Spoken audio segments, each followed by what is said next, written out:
Okay, so today we're going to discuss our first in a series of lectures on interstitial disease. So today we'll discuss the approach, differential diagnosis, and we'll spend most of the time on upper lung interstitial diseases. So first question is, what makes up the pulmonary interstitium? And it turns out that what we call the pulmonary interstitium is made up by the alveolar walls, including the epithelial cells and capillaries, the septae, perivascular, perilymphatic, peribronchiolar, connective tissue.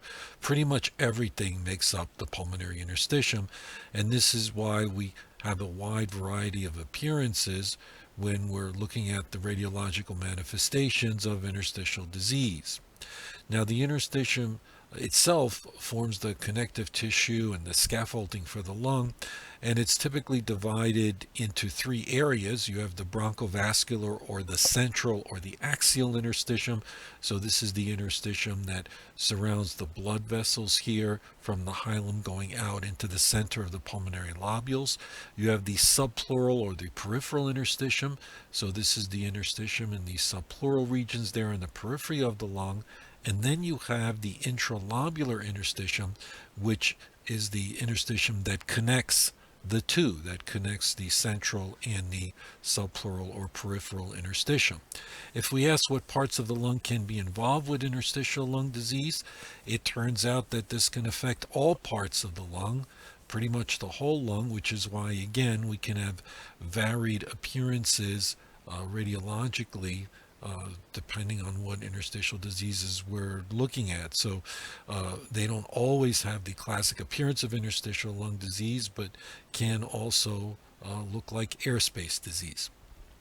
So when we think of interstitial disease, this is what the normal interstitium looks like under the microscope. So you have these very thin here alveolar walls, and when we think of the classic description of interstitial disease, we think of the interstitium as being thickened, as you see here on that micrograph. And when we talk about the appearance of an interstitial disease on chest radiograph, we typically think of a reticular pattern, this fine linear reticular pattern, as you see here on the chest radiograph. So if we're looking at CT and we're looking at a voxel, and this is what the normal interstitium looks like, if we have interstitial thickening, then the attenuation of that whole voxel then will be increased. And so this is why interstitial disease can sometimes look like ground glass attenuation on a high resolution CT scan. Now, in our approach, in our radiologic approach to interstitial lung disease, this is how we should think about it. So we first ask, is it acute or chronic? If it's chronic, we think about the distribution. So if we're looking at a chest radiograph, is it predominantly in an upper lung distribution or predominantly in a lower lung distribution? Then we can talk about the appearance on high resolution CT. But what's always important really is the clinical information, and whenever you're dealing with interstitial lung disease, that really is the first thing that you want to evaluate. What is the clinical information, and then correlate that with the appearance on radiology. So if we have a case like this where we have some increased interstitial markings here, predominant of the lung bases, but when we look at the rest of the chest radiograph, we notice that the heart is enlarged. Now, we need to ask, is this acute or chronic? And one way we can tell is if there's a prior study. So if we look at a prior study 2 days prior, we see that there was no interstitial disease here. So we can see here that this is then an acute process. And given the enlarged heart, well, the most common diagnosis here would be interstitial edema. So the differential diagnosis for an acute interstitial pattern, most common, we have interstitial edema. There we might have, from CHF especially, we might have cardiomegaly, pulmonary venous congestion, Curly lines. Another cause of an acute interstitial pattern is infection, atypical pneumonias, mycoplasma, any viral pneumonia, pneumocystis pneumonia also can give you an acute interstitial pattern. So if we have interstitial edema from CHF, we would look for cardiomegaly, we we look for pulmonary vascular congestion, as in this case, and some curly lines here in the periphery. This patient also has a small pleural effusion.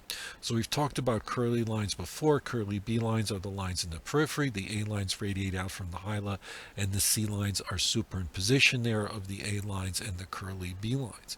So when we have interlobular septal thickening, this is what we see. The secondary pulmonary lobule here is outlined with smooth interlobular septal thickening, and this is what gives us the curly B lines in the periphery on the chest radiograph.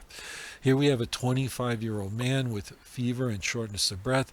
We notice again there's an interstitial pattern, and this turns out to be an acute interstitial pattern, in this case predominantly in the upper lobes. When we look on CT, we notice that there is this patchy ground glass attenuation, but in addition there are these pneumatoceles. So if we put those findings together, then we would come up with the diagnosis of pneumocystis pneumonia. This is a silver stain showing the organism here, also here in the interstitium, and then you can see that it really is an alveolar disease, as there is some material filling up the alveoli, but this can look like interstitial disease on a chest radiograph. And then when the disease progresses, of course, it can get worse on the chest radiograph, but pneumocystis pneumonia can look like interstitial disease, especially early on a chest radiograph, and we could recognize it if we notice the ground glass opacities and pneumatoceles. Here we have a young man with fever, shortness of breath, and a rash. And again, there is some interstitial pattern here on the chest radiograph. Well, here it turns out this patient has multinucleated giant cells here, and you can see these multinucleated giant cells. So this was measles pneumonia. So viral pneumonia can also give you an acute interstitial pattern.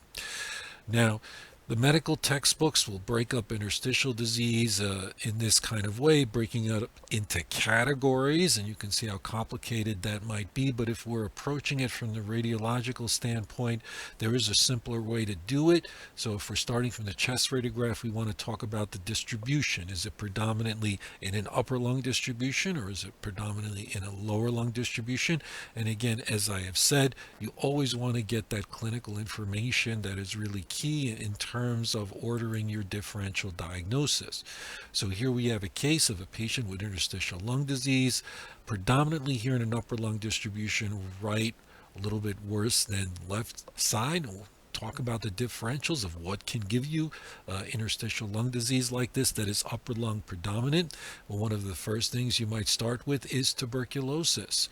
So tuberculosis could be primary or reactivation tuberculosis, depending on the immune status of the patient.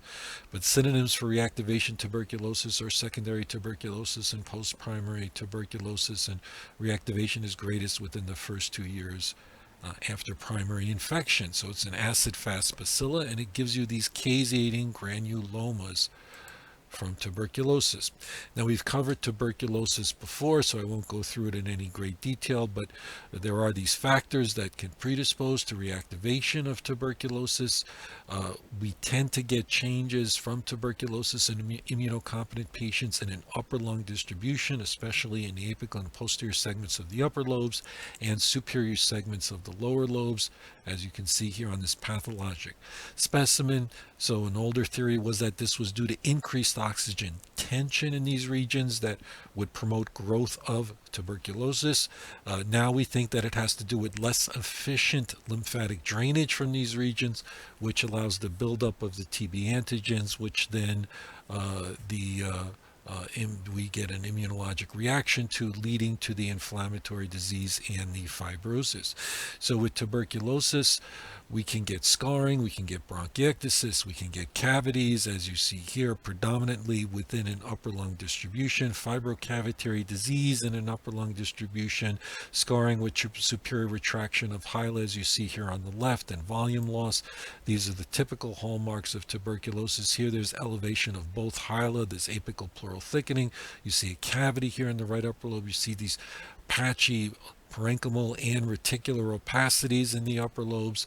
This is after therapy, and even after therapy, there are some residual interstitial opacities and some residual volume loss. You can see the elevation of the hilar there on both sides. And on CT, we can see bronchiectasis, we can see cavities, you can see nodules, granulomas, as depicted here on these images. Okay, so here in our next case, we notice again we have a reticular pattern here that is predominantly in an upper lung distribution, but an additional finding is we have these bilateral enlargement of the hilar. The patient has bilateral hilar lymphadenopathy, so here we would be thinking about sarcoid. Now, sarcoid gives you non-caseating granuloma. We don't know what the cause is. If we are considering it, it can be confirmed with transbronchial lung biopsy, which can be positive in about 90% of cases.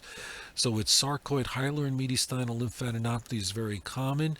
You can have parenchymal disease and lymphadenopathy. Whenever we see bilateral hilar lymphadenopathy, we always want to consider sarcoid in our differential diagnosis. In many cases, as the parenchymal disease gets worse with progression, the hilar lymphadenopathy may recede in those patients. So here's a close-up showing you the reticular pattern here in the upper lobe and the bilateral hilar lymphadenopathy here in this patient with sarcoid. So this reticular nodular pattern with sarcoid can be very common. It tends to have a mid to upper lung distribution. Again, if you have bilateral hilar lymphadenopathy, it really helps when you're interpreting the chest radiographs on these patients.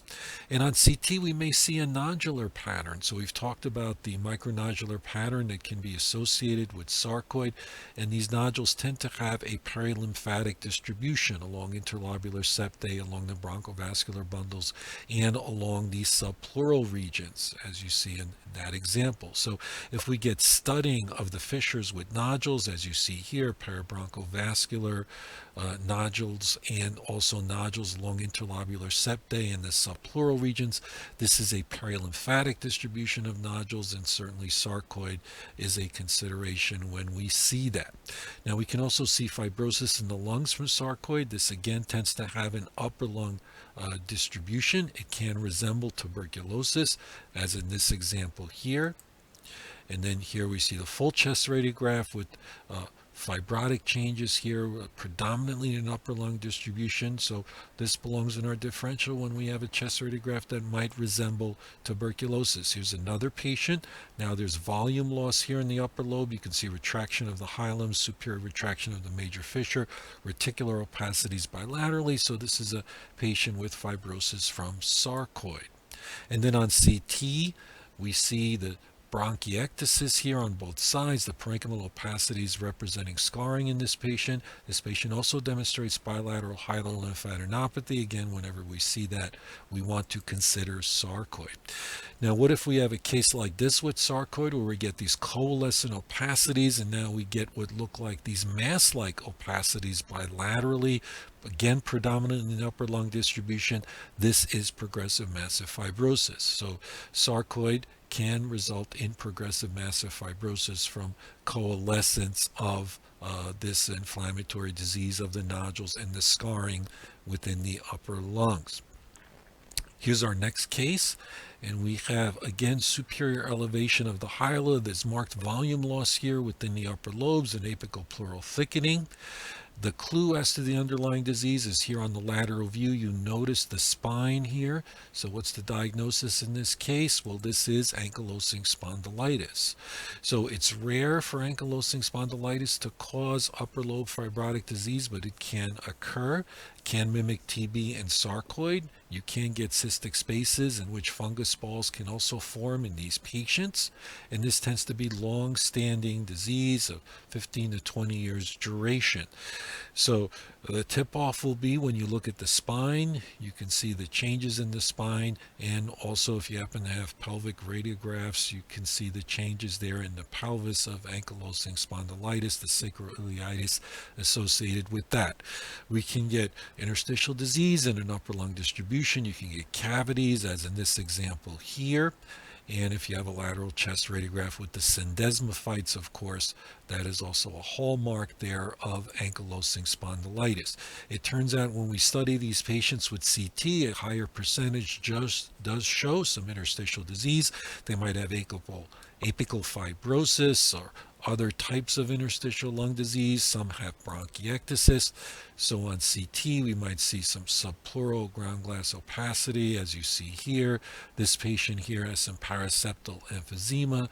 This patient has reticular opacities there in the periphery. So again, some evidence of abnormal lungs in these patients with ankylosing spondylitis when we examine them with high-resolution CT. So if I tell you that this is a 39-year-old man whose occupation is making kitchen countertops, we notice again that there is this reticular nodular pattern, predominantly in an upper lung distribution. And on CT, notice the nodules here, again, mostly in an upper lung distribution. Well, what are we dealing with here? Well, here we think of occupational exposure. This is silicosis. So silicosis is fibrotic lung disease caused by the inhalation of the dust containing silica, and that can give you these nodular opacities that form within the lungs. So the pathophysiology here we've covered before also. The macrophages try to ingest the particles, they die, they release their enzymes, and that causes the fibrotic reaction there within the lung. So these small fibrotic silicotic nodules, these hyalinized nodules, will form in the lung, and they will form nodules. And if they coalesce into larger fibrotic masses, then we get progressive massive fibrosis. So you can have the nodules here, and then when they coalesce, you develop this progressive massive fibrosis. The lesions tend to be, again, within an upper lung distribution, again, possibly from decreased efficiency of lymphatic drainage from these regions, and these patients are also have increased susceptibility to tuberculosis. So we can have simple silicosis where we have nodules, or we can have complicated silicosis where the nodules coalesce to form larger fibrotic masses. It's the complicated silicosis that is associated with symptoms and disability. So with simple silicosis, we get nodules, again, predominantly in an upper lung distribution. And we've mentioned this before, but eggshell calcification can be associated with silicosis. So simple silicosis gives you a nodular pattern predominantly in an upper lung distribution. They may be centrilobular and subpleural. In some cases, they may have a perilymphatic distribution. With complicated silicosis, the nodules coalesce to form these larger fibrotic masses, and then we get fibrotic changes in the lung. As it pulls on the periphery of the lung, we can get formation of bulla within the upper lobes. The masses may go on to cavitate or calcify. So we can have the angel wing appearance here, where the peripheral border of the mass is parallel to the pleural surface. And then these masses tend to be symmetric, upper lung distribution with peripheral emphysematous lung. So that's the appearance of complicated silicosis. Here's a nice case with eggshell calcifications, and then these areas of progressive massive fibrosis here with a nice angel wing appearance, at least on the right in that example. And you can see that these areas of progressive massive fibrosis cause emphysema here in the periphery of the lung. Nodules coalesce to form these areas, and they kind of contract towards the hyla. They tend to be symmetric bilaterally, as in these examples. Sometimes they can cavitate, as in this example over here, and this example here on the CT. Co-workers pneumoconiosis can also occur from inhalation of coal dust, and then you get the coal macule, which is deposition of the coal dust around here, the centrilobular bronchiole. However, as far as we're concerned, the appearance, though, will be the same as silicosis. So radiologically, co-workers pneumoconiosis is indistinguishable from silicosis. So we can have simple co-workers pneumoconiosis or complicated co-workers pneumoconiosis, just like we can have simple and complicated silicosis. With simple co-workers pneumoconiosis, we get nodules. With complicated co-workers pneumoconiosis, and nodules coalesce to form these larger masses. So we've seen that before. Okay, so here's our next case, and here again we have hyperinflation. we have kind of a fuzzy nodular pattern, again predominantly in an upper lung distribution, some reticular changes, a little bit of apical thickening. When we look on the CT, we notice predominantly ground glass opacities and a central lobular distribution. And when we look here in the coronal images, we notice it's worse in the upper lungs, and we also notice some traction bronchiectasis here within the upper lungs. So this patient does have some fibrosis. So what are we dealing with here? Well, this is hypersensitivity pneumonitis. So this is an inflammatory reaction that occurs in the lung from inhalation of organic antigen. So again, we've covered this before. So here these patients develop a cellular bronchiolitis with poorly formed non-necrotizing granulomas, and the disease is named by the antigen: farmer's lung for moldy hay, Bagasosis, moldy sugarcane, humidifier lung, thermal-tolerant bacteria, pigeon breeder's lung from bird excreta and avian protein. We've discussed before hot tub lung from atypical mycobacterial disease. Thermophilic actinomycetes is a fungus-like bacteria within the moldy hay that is responsible for farmer's lung. So it's typically divided into 3 stages: acute, subacute, and chronic, although the subacute stage is the one that we often recognize that has the most characteristic appearance. In the acute stage, after an initial heavy exposure, patients can develop consolidations and symptoms. It's the subacute stage where the patients develop these small nodular opacities and then this centralobular ground glass opacity nodules on CT that really is the most characteristic, has the most characteristic appearance. So it's a very difficult diagnosis on chest radiograph. You can see the nodules are quite fuzzy and hard to define, as in these examples here. And then in the chronic stage, you go on to form fibrotic changes within the lung. So in all patients who have lung fibrosis, especially if we're working them up for interstitial lung disease, hypersensitivity pneumonitis always appears in that differential diagnosis. On high-res CT, we look for central lobular ground glass opacities, central lobular ground glass nodules. We look for air trapping, fibrosis, and emphysema. So acutely, patients may develop these ground glass opacities here, but it is a disease that affects the airways, so there will be air trapping. If you happen to do expiratory views, then you will see air trapping here on the expiratory views on CT. The subacute stage has the most characteristic finding on CT, the central lobular ground glass opacity nodules, and again, with expiration, we can see the air trapping demonstrated nicely on CT. So central lobular ground glass opacity nodules, the most characteristic appearance of subacute hypersensitivity pneumonitis. With chronic hypersensitivity pneumonitis, we get scarring. We can have traction bronchiectasis, reticular opacities, but again, we tend to see these emphysematous regions within the lung, and you can see here as it gets worse, then you can see more emphysematous changes there within the lung. We can see that mixed with ground glass opacities and central lobular nodules. So with chronic hypersensitivity pneumonitis, we will see scarring, architectural distortion, traction bronchiectasis. You can see traction bronchiectasis here too, and architectural distortion, but notice the emphysematous regions in the lung, and that might help to differentiate this from idiopathic pulmonary fibrosis, which tends to be associated with honeycombing here predominantly at the lung bases. Now, when we describe the CT appearance, we tend to divide the appearances, the findings in CT into non-fibrotic and fibrotic findings. The non-fibrotic findings are these poorly defined central lobular nodules. So these ground glass central lobular nodules is a very characteristic feature of subacute hypersensitivity pneumonitis. Air trapping, mosaic attenuation, again also a feature of hypersensitivity pneumonitis, and it can be accentuated on expiratory views. The sign that has been associated with this is the head cheese sign. We get these areas of lobular air trapping mixed with areas of lobular ground glass opacity mixed with areas of more normal lung. And then if we do expiratory views, we can see the air trapping demonstrated nicely in hypersensitivity pneumonitis.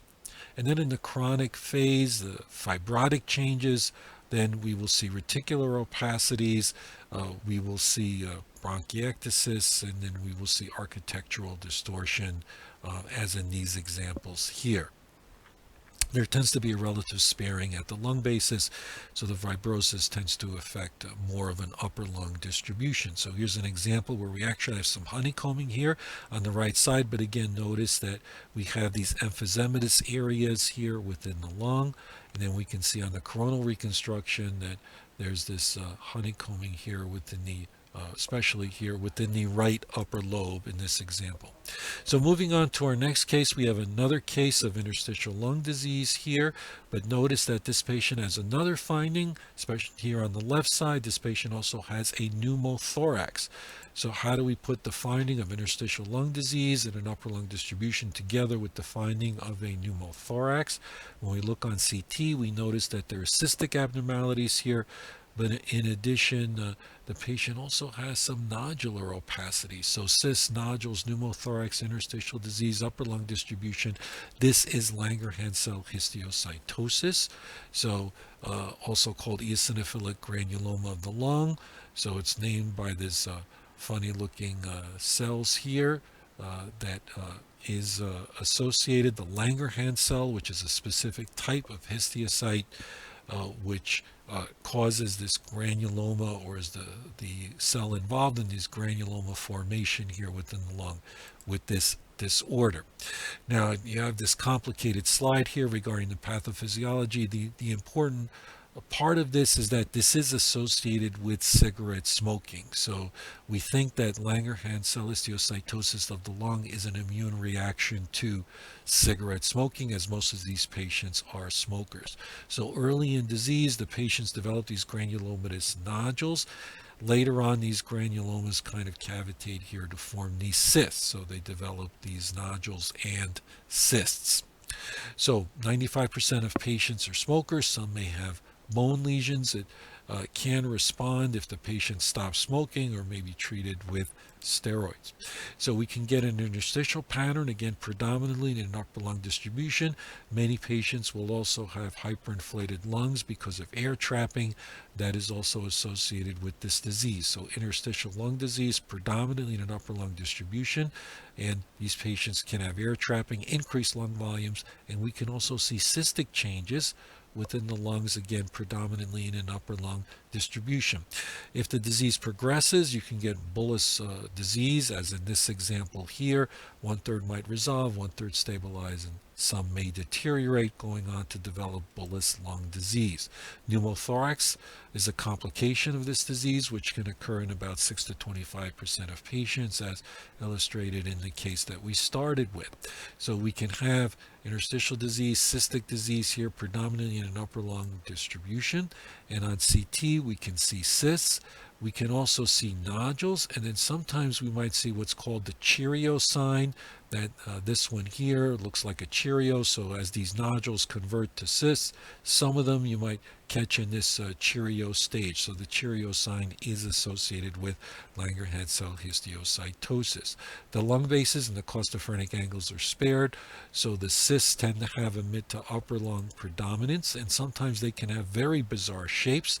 So bizarre shaped cysts also associated with LCH of the lung. And then here we have an example showing us the progression from nodules to cysts to more severe emphysematous disease in this particular example. And notice the cavitation that can occur here within these nodules. Okay, so here's our next case. We have a young woman who has here emphysematous disease, but also has this interstitial disease. And when we look on CT, we notice the widespread formation of these cysts. So diffuse cystic lung disease in a young woman. We're thinking here about lymphangioliomyomatosis. So this is caused by proliferation of immature smooth muscle, which proliferates around the bronchioles, lymphatics, and the blood vessels, which winds up causing the disease here. So the proliferation around the airways is what can cause the air trapping in these patients, and this tends to affect females of childbearing age, and we can see changes in the lungs identical to LAM in about 1% of patients with tuberous sclerosis. They also tend to be female patient. So the proliferation of the smooth muscle around the airways causes air trapping, thin wall cysts. Rupture of cysts can result in pneumothorax. Lymphatic obstruction from the proliferation of the smooth muscle around the lymphatics results in chylous effusions, and then compression of venules by the proliferation of the smooth muscles can result in hemoptysis in these patients.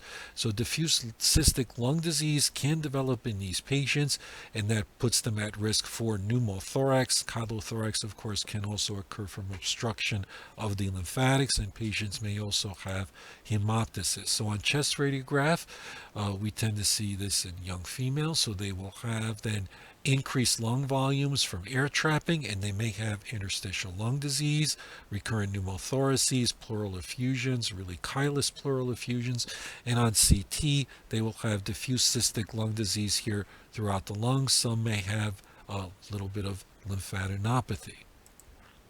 So here we have air trapping, hyperinflated lungs, a little bit of an interstitial pattern, but on CT you notice the lung cysts that are scattered throughout the lungs somewhat uniformly, so there isn't an upper or lower lung predominance in this disease. Comparing LCH to LAM, with LCH, males equal females, LAM is only females. LCH spares the bases and costophrenic angles. LAM involves the lungs uniformly. Cysts can have bizarre shapes with LCH. With LAM, the cysts are more uniform in shape. We can have nodules with LCH, no nodules with LAM, and pleural effusions are rare with LCH, but chylous effusions are common with LAM. So suspect LAM if we have a female of childbearing age, chylous effusions, or recurrent pneumothorax, large lung volumes, interstitial abnormalities on chest radiograph, and airflow obstruction, obstructive disease. Okay, so here's our trivia case. So here's a CT that shows these calcifications here, kind of along the lining of the ventricles. The lungs on CT have cysts and nodules. Notice the cysts and the nodules, right? So the question for you is, what are these nodules in the lungs? So given this finding here in the brain, this is a patient with tuberous sclerosis. So what are these nodules in the lungs? Well, with patients with tuberous sclerosis, a very small percentage can get changes of LAM within the lungs with formation of small cysts. They can also develop multifocal micronodular pneumocyte hyperplasia, or MMPH, and that is what these nodules represent here in the lungs. So this is proliferation of type 2 pneumocytes which form small nodules. So that is our trivia question for today. So moving on here, we have a young patient who has some air trapping, interstitial lung disease, mostly in an upper lung distribution, prominent hyla there. When we look on the lateral though, we notice again there's air trapping, but we also notice here that there's marked parabronchial thickening and these bronchi look somewhat dilated. So we have some bronchiectasis. So what are we dealing with here? On CT, notice the bronchiectasis, parabronchial thickening. Here is extensive mucoid impaction. This is a disease that is worse in the upper lung distribution in a young patient, airway disease. This is cystic fibrosis. So cystic fibrosis is autosomal recessive, and it's a dysfunction of the exocrine glands, which results in this viscous and tenacious mucus secretions, which results in recurrent infections, and bronchiectasis tends to be worse in an upper lung distribution. So if we have a young patient with air trapping, bronchiectasis, these dirty lungs, again, predominantly mid to upper lung distribution, these patients may also have enlarged hyla from lymphadenopathy, or in later stages from development of pulmonary artery hypertension. Bronchiectasis, tubular or cystic mucus plugging, a hallmark of this disease. So whenever we have bronchiectasis in a young patient, we need to think about cystic fibrosis. And here on the lateral view, you can see the extensive air trapping, and you can very nicely see these areas of bronchiectasis. So bronchiectasis in a young person, we want to think cystic fibrosis. It might be more subtle. So here's a case where we have some interstitial opacities, mostly in the upper lungs, a little bit of parabronchial thickening here on the chest radiograph, and then you look on the CT, and we can have here some air trapping in this case also, but this turns out to be a case of asthma.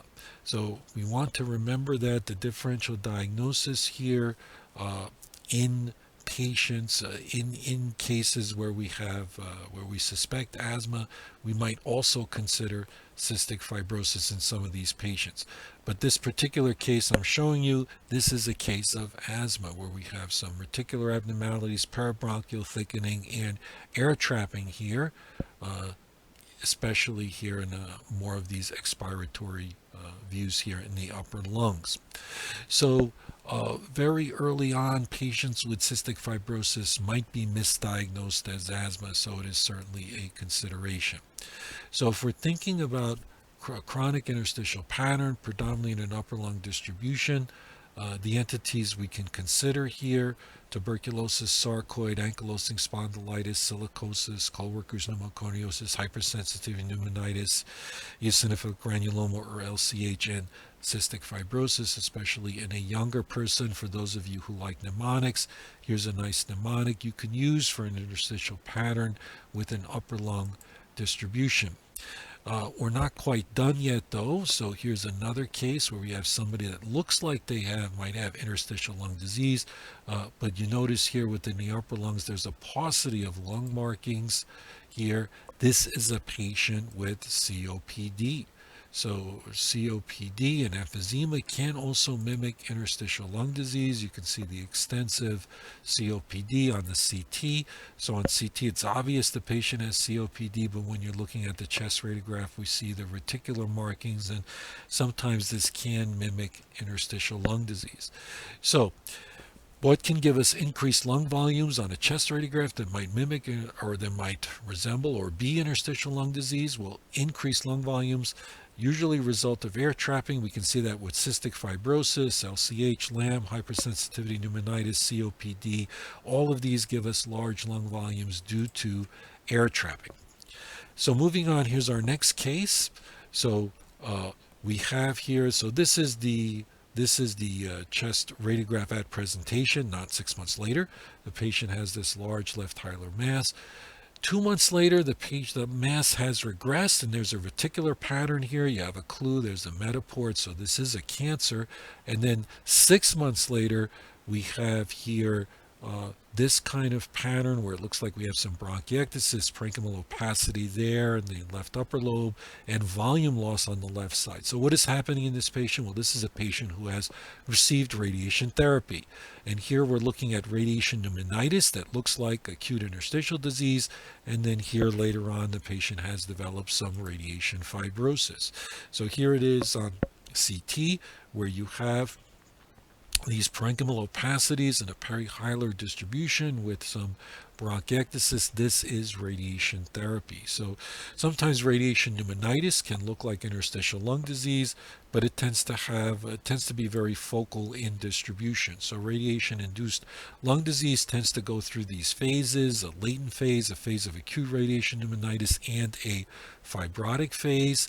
So the phase of acute radiation pneumonitis tends to be localized to the areas of the lung that receive the radiation, so you can get these funny shapes depending on how the radiation port itself was shaped.